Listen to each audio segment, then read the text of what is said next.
It's a beautiful Saturday afternoon. Wherever you're watching us from, thank you so much for joining us. My name is Peter Kamau. This is TV47 at 1. Let's get started. And we start off in Kakamega, where Bungoma Governor Kenneth Lusaka and Kakamega Deputy Governor Ayub Savula have called on the national government to consider halting some major development projects and redirecting the funds towards fuel subsidies in a bid to ease the burden of the rising global fuel crisis on Kenyans. Speaking during a UDA grassroots meeting in Lugari, Kakamega County, the two leaders warned that any further increase in fuel prices could trigger a sharp rise in the cost of basic commodities, worsening the economic strain on households. They, however, commended President William Ruto's decision to lower diesel prices by 10 shillings in the next June-July pricing cycle, following talks with transport stakeholders in Mombasa. The leaders also accused some politicians of exploiting the fuel crisis for political gain, insisting that the issue is global in nature. Kulikuwa na crisis ya mambo ya mafuta, na ameenda Mombasa akakuwa na washikadau, wamezungumuza na amesema kwamba mafuta ipunguzwe, hata cycle ile ingine inakuja mafuta ipunguzwe ili mwananchi wa kawaida asikuje kuumia. Tumekuwa na watu wakora ambao wanateka advantage kwenda kuiba vitu, kuvunja vitu na kufanya vitu ambayo haitusaidii kwenda mbele. Na hata tukiomba kura hii, tunataka tuulize tuwe na political tolerance. Juzi mumeona kuna mama amepigwa, amewawa ati kwa sababu alikuwa ameweka tattoo ya Mheshimiwa Ruto katika mwili wake. Hiyo tunataka kulaani. Kenya, we are doing better than East African countries kwa maneno ya mafuta. Usitumie global crisis kama rigiji kutusi rais wa Jamhuri ya Kenya. We can even suspend major projects. It's for just a small period. Tutoe pesa kwa project kubwa kubwa, tuweke kwa mafuta, bei rudi chini, after that tutarudisha hiyo. Mjumbe huyu Dini Nyoro anaandikia speaker barua, anasema atiitisha parliament. You can only recall parliament when it is 45 days in recess. Parliament saa hii inafunguliwa Tuesday. Peleka hiyo maneno yako bunge huko, let us discuss and have a conversation in parliament. Hii siasa ya kucheza unatusi Ruto kwa sababu ya mafuta, sisi hatutakubali. Elsewhere, thousands of residents in Nyandarua County are set to benefit from a multi-billion shilling rural electrification program after the government allocated 1.6 billion shillings for last-mile power connectivity projects across the county. Out of the total allocation, Olkalou constituency will receive 204 million shillings to connect more than 1,700 households to electricity. Speaking during the launch of the project in Manyata Village, Rori Ward, Energy Principal Secretary Alex Washira said the government is committed to connecting remote and previously marginalized areas to the national grid to improve livelihoods and drive local development. Pahali kulikuwa kunawekwa transformer, hapo ndio kiboko inafundukia. Kwa hivyo sasa ile kiboko inakuja kwa maana tumeweka security. Sasa hata kiboko haiwezi kaingia pande ya juu. We had been inclined that the hippos should be killed, but now the right that we shall have, they have excavated. We don't have that problem of hippos. Na kuomba, tumepatiwa stima, unakuta hii nyumba iko na stima, kuna transformer pale inapatia mtu mmoja ama wawili stima. Kwa hivyo tunaomba maximization ya hizo transformers zote, ndio hawa watu wote wapate stima hapa kwetu. Kwa maana wameenda kwa rais, sio mara moja, sio mara mbili, and that is why the president committed 1.6 billion ya kuwekea nyinyi watu wa Nyandarua stima. 204 million shillings iko hapa Olkalou constituency kuwekea nyumba 1,752. The People Renaissance Movement Party, PM, has unveiled Timothy Kamau Kariuki as its candidate for the Olkalou parliamentary seat, marking the party's first major political step since receiving its registration certificate in April. Party officials said Kariuki represents a new generation of leadership and a shift away from what they describe as the country's traditional style of politics. The party maintained that its agenda will focus on youth empowerment, accountability, and economic transformation. Now, take a look. Number 105-00001, issued by the party on the 15th of May 2026 to Mr. Peter Kamau Kariuki as the duly nominated PM party candidate for the Olkalou by-election.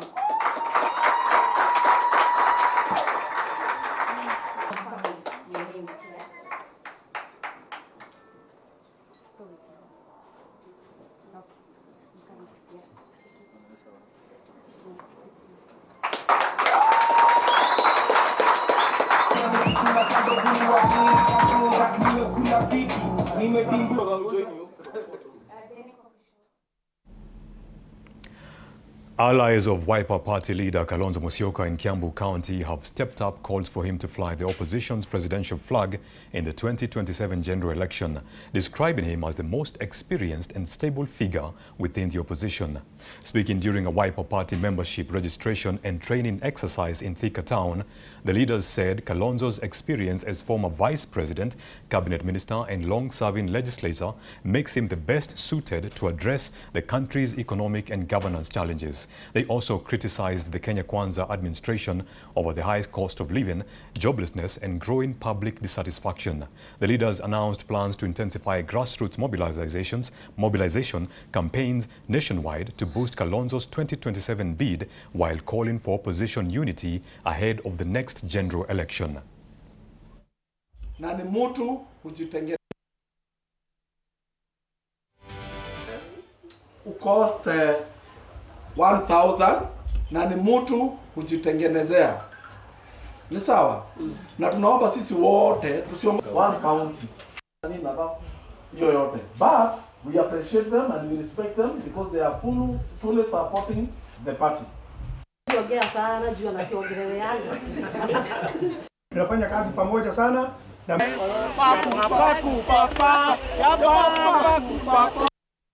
In other news, Sabor Senior School in Baringo South has held a Thanksgiving ceremony to celebrate its impressive 2025 KCSE performance after 20 out of 51 candidates attained direct university entry grades. The school, which hosts hundreds of students displaced by insecurity from Arabal, Mukutani and Chemorongoin areas, continues to offer hope to learners affected by banditry and displacement. School Board Chairperson Sarah Taiwa said the institution is struggling with inadequate infrastructure, water shortages and staffing gaps, even as it emerges among the best performing schools in the sub-county. Marigat MCA Dr. Nixon Lemlem called for urgent government intervention to address the challenges facing the school and secure the future of internally displaced learners.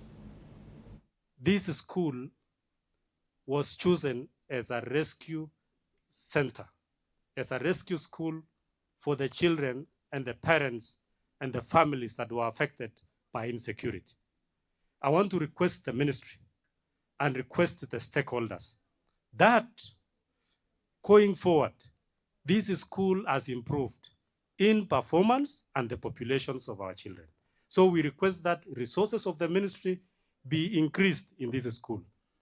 This school is like a rescue center whereby most of the students who are accommodated here were just victims of banditry from the other areas and even the issue of flood. And this school has just really accommodated them, mentored them and just to try to nurture them. So we are calling upon the government to just come in and help this school so that because the need outside there is so big, the demand is so big. The school is currently hosting 230 students. The previous year, today we were doing the Thanksgiving for the 9 students who performed well. And this school is one of the schools which were earmarked to host the refugees. Most of them came to reside in Kimalel, these areas of, those who came from Marabal, they came and reside in areas of Kimalel, Sabor, and we have the students here. Still on matters education, early childhood development education learners at Kachawir Primary School in Kericho County are still learning under difficult conditions after a promise by the county government to construct classrooms remained unfulfilled. The situation came to light as the Senate Education Committee toured schools in the county to assess the state of ECDE infrastructure and the learning environment. Leaders and parents now want urgent intervention, saying the shortage of classrooms is affecting the quality of learning for young children. These are images from Kichawir Primary School in Kipkelion East, Kericho County. A school that made headlines last year after ECD pupils were seen studying under a tree due to lack of classrooms.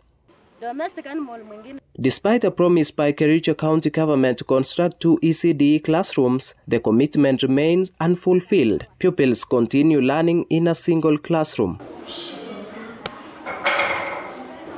The Senate Education Committee, led by Senator Betty Monteith, is touring Kericho schools to assess ECD infrastructure and vocational training institutions. This is the Senate Committee on Education, which is here to oversight the county government of Kericho.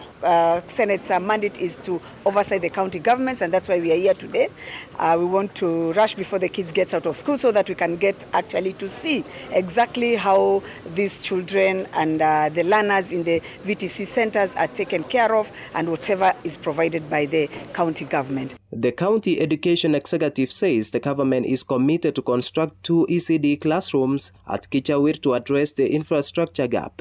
Kichawir ECD or Kichawir Primary School was in the limelight a few months ago. There was that story of children learning under trees, but it was just a transition, a short period.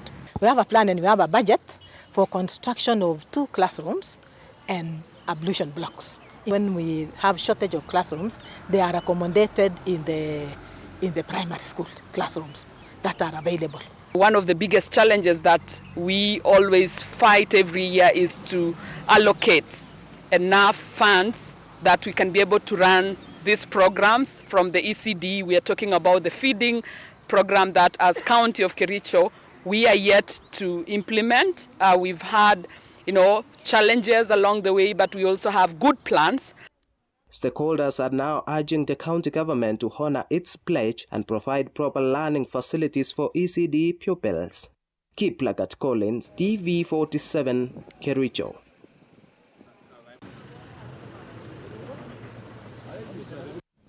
Let's brighten these things up with this next story. Glamour, style and stories of transformation took a center stage at Langata Women's Maximum Prison today, where inmates and wardens stepped out of their daily routines onto the runway for a unique pageant themed The Crown of Transformation. The event featured a mix of inmate and staff categories, including the popular Miss Langata granny title, in a celebration of rehabilitation, unity and second chances. Reigning beauty queens also graced the occasion as the annual event continued to highlight rehabilitation through creativity and inclusivity. This emotion, I'll say, giving hope. They were hopeful, they were happy, and they felt celebrated, they felt appreciated. And that is important aspect to give women in this society. It's not about physical beauty, but it's inner beauty and what you achieve as an inmate. This crown of transformation has been earned through hard work, reconciliation, rehabilitation, and discipline. Super excited to be the chief guest in this event, whereby we are crowning Miss Langata 2026, showing that even as much as these ladies are incarcerated, their beauty does not diminish simply because they are behind the bars. And it means that deep down inside themselves, they are still beautiful. Ability is constant. If a woman is arrested while beautiful, she still remains beautiful. However, it's the community to really make sure that she feels beautiful and loved. This really helps her in her journey through her trials, and consequentially, probably through her incarceration after the trial. We're taking a short commercial break on TV47 1. Do not go anywhere. We have more coming up. See you after this.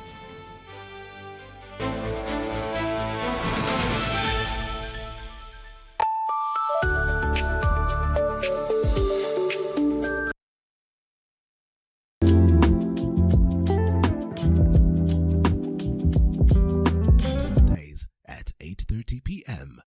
Good morning. You have my rent? Leo jioni kama tutakuwa tumelipa rent, nauza simu yako. Hamna pesa. I need 3 G's to make my nails today. Sasa hivi natuhusu aje? Can I order now? Do you ship? Can I get blinking ones? Mimi nilikuwa na trade. Nimeekelea kitele yangu. Kitele yangu na trade. Nikikunyuma. Oh my God. You left me. Nitumie ni live. Uko nje kuna wifi. Why? Hi-fi? Wait, so what do we call this dish again? I have no idea. The cucumbers are there specifically for my beauty routine. Tamulini kero make a beauty product. Na ameenda. Tunafaa tukuwe na logo yetu. Like, si ni brand already. You won't entertain divas. No. I'm not dealing with a man child. Amazing. Nishapenda hii energy.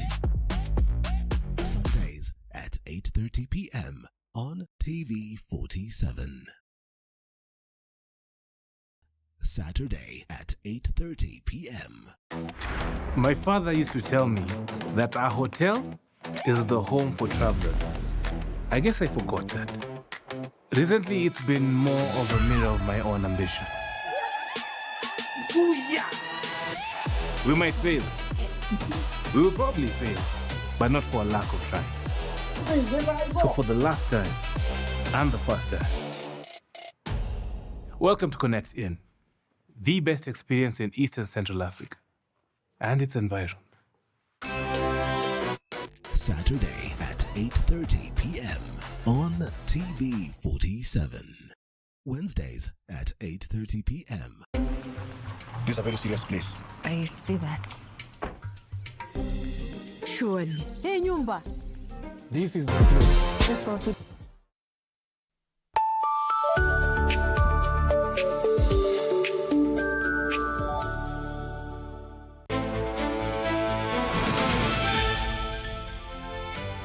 Welcome back. You're watching TV47 at 1.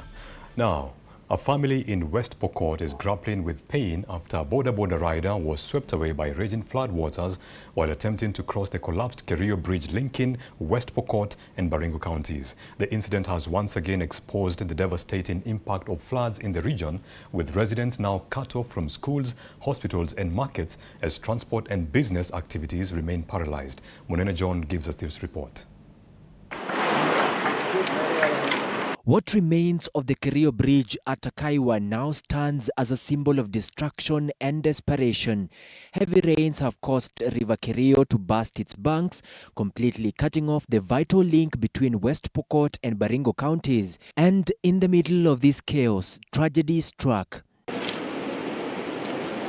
30-year-old Daniel Odinga, border rider, attempted to cross the flooded section on foot after the bridge collapsed, but the strong currents of the swollen river proved unforgiving, sweeping him away in seconds. Huwa tunategemea hii daraja kubeba customers yetu. Wenye wanatoka huko tunafikisha huku, na wenye wanatoka huku tunafikisha huko. Sasa imekatika. Jamani, tutapata wapi uchumi? His body is still missing. His family is now camped along the riverbank, holding on to hope as such efforts continue under dangerous conditions and rising waters. The collapse has paralyzed movement across the region. Traders cannot access markets, learners are out of school, and patients are unable to reach hospitals. Residents are now forced to take a long and costly detour of more than 20 kilometers through Elgeyo Marakwet just to cross the river. Serikali kuu tunaomba wahisani waweze kusaidia watu wa sehemu hii waweze kupata watu wao ambao wamepoteza. At Kamsino Primary School, fear has become part of daily life as teachers and learners continue to risk their lives crossing the flooded river. Funzi ambao wanasoma Sekerot hapa ng'ambo wakitoka Baringo. Kwa hivyo wanapopita asubuhi, maisha yao pia iko hatarini. Juzi tumempoteza mzazi wetu mmoja kwa sababu ya mafuriko haya. Residents now say unless urgent action is taken, more lives could be lost to the raging waters of River Kerio. Munene John for TV47. As part of efforts to promote inclusion and expand access to skills training for persons with disabilities, a new initiative dubbed EduWise has been launched in Murang'a, Nairobi and Makueni counties to help bridge the gap between training and employment opportunities. Speaking during the launch in Murang'a County, stakeholders said many young people living with disabilities have for years faced exclusion, stigma and limited access to education and job opportunities due to inaccessible learning environments and weak support systems. They noted that the project seeks to strengthen vocational training institutions to ensure they offer quality, inclusive and accessible training for all learners regardless of their physical condition. Parents and caregivers welcomed the initiative, saying it is restoring hope to families that have long faced discrimination and limited opportunities for children living with disabilities. The EduWise intervention is set to unfold across the counties of Nairobi, Murang'a and Makueni, areas where the barriers to accessing vocational training and labor market for persons with disabilities remain deeply entrenched, structural and pedagogical inadequacy with training centers. We have an interest when we do quality audit and when we do assessment for registration to see how inclusive the institutions are in terms of the environment and in terms of even persons who are able to support those who need that kind of support, especially those who are deaf. So we expect there to be a sign language interpreter. Unatusaidia sisi kama wenye tuko na mashida mbalimbali ili tuweze kusoma na tuweze kupata kazi na pia tushikwe mkono tutafutwe kazi. Let's lighten things up with some sports. Kenya's junior starlets earned crucial 1-1 away draw against Uganda's Teen Cranes in a fiercely contested first-leg clash of the second round of the 2026 FIFA Under-17 Women's World Cup qualifiers at the Fufa Stadium in Kampala on Friday evening. The draw leaves the tie finely balanced heading into the second leg scheduled for May 20th, 2026 at the iconic Nyayo National Stadium, where the junior starlets will look to use home advantage to book a place in the third and final qualification round. The aggregate winner will advance to either face Tanzania or South Africa in July for a chance to secure a historic ticket to the 2026 FIFA Under-17 Women's World Cup in Morocco.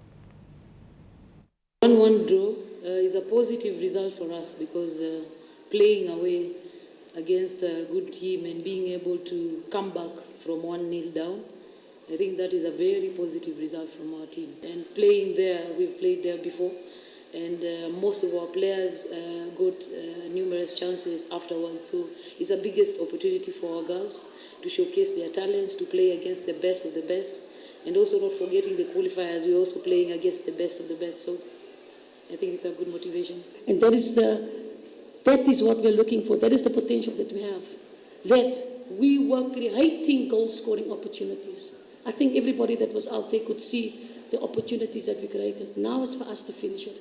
And we know now where the weaknesses are. I can talk about it, but it's not going to help us. So, and we've got to put the belief back into the team that they did so well, but we've got to pick them up and say it is possible to go score and beat Kenya. And finally, Kenya's push for a strong finish in the 2026 HSBC SVNS World Championship has received a major boost with inclusion of exciting winger Victor Odhiambo Mola, who has earned his first ever call-up to the National Rugby 7 side Shujaa. The pacey National 7 circuit star headlines coach Kevin Bling Wambua's squad for the final two legs of the series in Valladolid, Spain and Bordeaux, France, as Kenya look to build on their impressive recent performances and surpass their 7th place finish in Hong Kong. Our preparations, they were in two phases. Our first phase, we had a 10-day camp here in Kasarani, where we were just doing a lot of attack and defense refinement on the ball, just focusing on the good habits, our support, our inside support of twos, our speed of fours, and on the defensive side of things, just who's responsible for what, break down roles and responsibilities, and our line integrity in terms of our general defense. We had quite a good run in the training camps, and the transition from Hong Kong now to the most awaited legs. This one, the build up to us stepping into the being a core team in the main series. Our strong, yes, and I think let's talk after France. But what I'm promising you guys, we're gonna man up. Shujaa have fought hard to get to where they are. We are proud of them, and we can't wait to watch them play in Valladolid and Bordeaux and gain their way back.